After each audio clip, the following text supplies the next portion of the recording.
साथियों नमस्कार प्रणाम। मैं आपका भाई विशु यादव। कैसे हो मेरे प्यारे भाई बहनों? उम्मीद करता हूँ बढ़िया होगे, स्वस्थ होगे, मस्त होगे।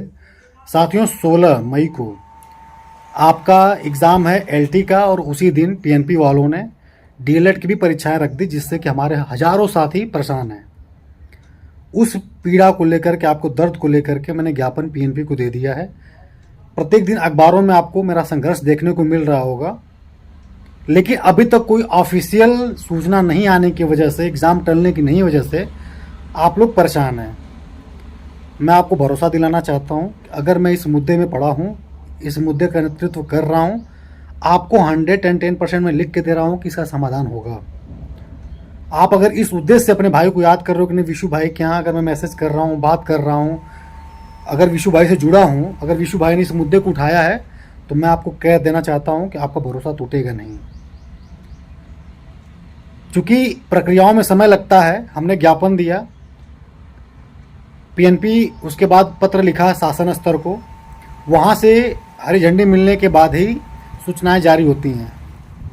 मैं आपको भरोसा दिलाना चाहता हूँ कि अगर पीएनपी वालों ने हमारी आपकी बात नहीं मानी, तो विशु यादव मरा नहीं है। आपका भाई जिंदा है और अपने उसी अवतार में पीएनपी कुछ कर देगा जिस अवतार में मुझे आप जानते हो। और मैं पीएनपी सचिव महोदय से कहना चाहता हूं कि गलती आपने करी है, आपके कार्यालय ने करी है। आपने सिर्फ बाबुओं की बात मान के, पीएनपी कार्यालय के बाबुओं की बात मान करके, एक बार नहीं कई बार से आपको देखा जा रहा है कि कभी पुलिस परीक्षा के दिन पेपर आप रख दे रहे हैं, कभी पुलिस ऑपरेटर परीक्षा के दिन पेपर आप रख दे रहे हैं। तो ये गलती कार्यालय की है, ना कि छात्रों की है।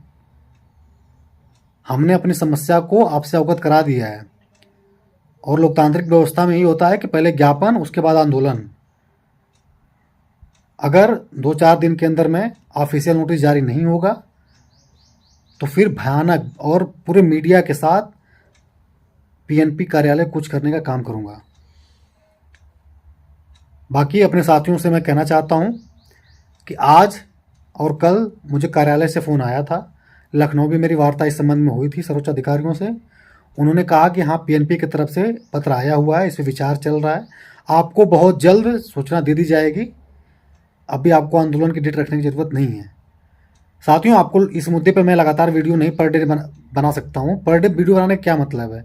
जिस दिन संघर्ष का आह्वान करना था या फिर लेटर देना था, ज्ञापन देना था, उस दिन मैंने वीडियो बनाया। दूसरा वीडियो मैंने ये बनाया कि आप भरोसा रखिए, परीक्षा टलेगी। आपको प्रत्येक दिन अखबारों में मैं आज स्वयं, आप किसी भी अखबार में खोल के देखिए, आपको मेरा संघर्ष दिख रहा होगा, सब कुछ दिख रहा है। साथियों, मैं आपको भरोसा दिलाना चाहता हूं कि जब मैंने आपको बोल दिया है कि परीक्षा टलेगी तो टलेगी।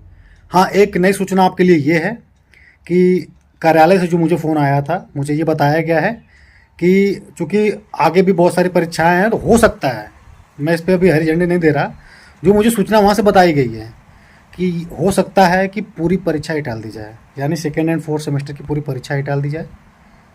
इसमें अब वही होता है कि कैसे होता है ना, घुनवा अटवा के संग घुनो पिसा जाला, वही वाली हाल है। यानी साथियों, समस्या सिर्फ 16 तारीख के एग्ज़ाम को लेकर के थी, लेकिन एग्ज़ाम हो सकता है कि पूरी परीक्षाएं टाल दी जाए, 2nd और 4th सेमेस्टर की परीक्षाएं टाल दी जाए। अब जैसा भी होगा, जो मुझे अपडेट वहाँ से वेरीफाई होगा, जो सूचनाएं मिलेंगी, आपसे मैं अवगत करा दूंगा। मेरी लड़ाई 16 तारीख वाली परीक्षा को लेकर के थी, और वो मैं बता रहा हूँ कि 110% टलेगा। अपने भाई पर भरोसा कर सकते हैं, और स्टाम्प पेपर पे भी चाहिए तो बताइए, लिख के दे सकता हूँ मैं। टलेगी, क्योंकि ये मांग जेन्यून है, और मैं इसके लिए किसी भी स्तर तक लड़ाई लड़ने के लिए लोकतांत्रिक तरीके से प्रतिबद्ध हूँ। आप लोग बिल्कुल परेशान ना होना। अब मैं खाली हो गया हूँ, और इस पर और भी मन से लगने जा रहा हूँ।